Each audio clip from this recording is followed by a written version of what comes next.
क्या भविष्य में आपको सांस लेने के लिए रकम चुकानी पड़ेगी? जी हाँ दोस्तों, ये बात हम नहीं कर रहे हैं, ये ब्लू कार्बन नामक कंपनी का एक डेटा है, जहां पर दुबई के COP28 की बैठक में जब दुनिया के महान नेता अपने भाषणों की जलेबियां बना रहे थे, उस वक्त अखबारों में कुछ खबर छपी जिसने सबके होश उड़ा दिए। एक दुबई की कंपनी जिसका नाम ब्लू कार्बन है, साथियों उस कंपनी ने अफ्रीका के जंगल खरीद लिए हैं। कंपनी के मालिक शेख अल मखतूम ने, जो कि दुबई के सुल्तान कुनबे से आते हैं। ब्लू कार्बन कंपनी ने जिम्बाब्वे का 20% जंगल और लाइबेरिया का 10% जंगल, जिम्बाब्वे का 10% जंगल और साथियों तंजानिया का 8% जंगल खरीद लिया है।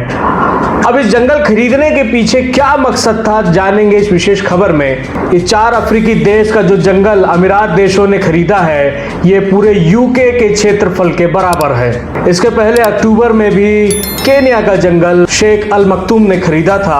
आखिर ये बड़े बड़े खरबपति अरबपति ये जंगल क्यों खरीद रहे हैं? इसके पीछे कोई भविष्य की बड़ी चेतावनी है, या भविष्य में आपको अपनी सांसों के लिए चुकानी पड़ेगी रकम? ये बहुत ही गंभीर विषय है साथियों, क्योंकि आज अगर आप नहीं जागे तो भविष्य में आपको अपनी आज जो हम सांस ले रहे हैं, इस सांस लेने के लिए भी आपको रकम चुकानी पड़ेगी। लगातार वो कंपनियां जो कि ऑक्सीजन उत्सर्जन का काम कर रही हैं और ऑक्सीजन को संजोने का काम कर रही हैं, भविष्य में इनका बहुत ही बड़ा बाजार साबित हो सकता है। पूरे विश्व में 195 देश और 195 देश में अगर जो भी इस विषय को लेकर के गंभीर रहेगा, वे आने वाले समय में पूरे विश्व पर राज करेगा। जो भी देश प्रकृति का संरक्षण करेगा, वो आने वाले समय में पूरे विश्व का गुरु कहलाएगा। लगातार भारत देश में ऐसे गंभीर विषयों पर भारत सरकार नहीं, अन्य देशों की भी सरकार चुप्पी साध जाती है। वे तमाम कंपनियां हैं कार्बन उत्सर्जन को कम करने के लिए लगातार काम कर रही हैं, जिसमें शेख अल मखतूम की जो कंपनी है उसका जो बाजार था 328,000 करोड़ का था।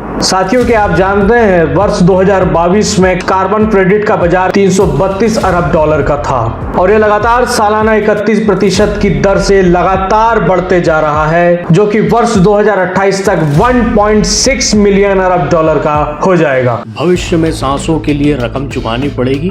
वर्तमान समय में ये बात आपको शायद काल्पनिक परिदृश्य की तरह समझ में आ रही हो, लेकिन यह कई वास्तविकताओं की ओर इशारा करते नजर आ रही है। हम आपको बता दें कि बढ़ता प्रदूषण, तेजी से औद्योगिकरण, शहरीकरण के कारण वायु प्रदूषण बढ़ रहा है।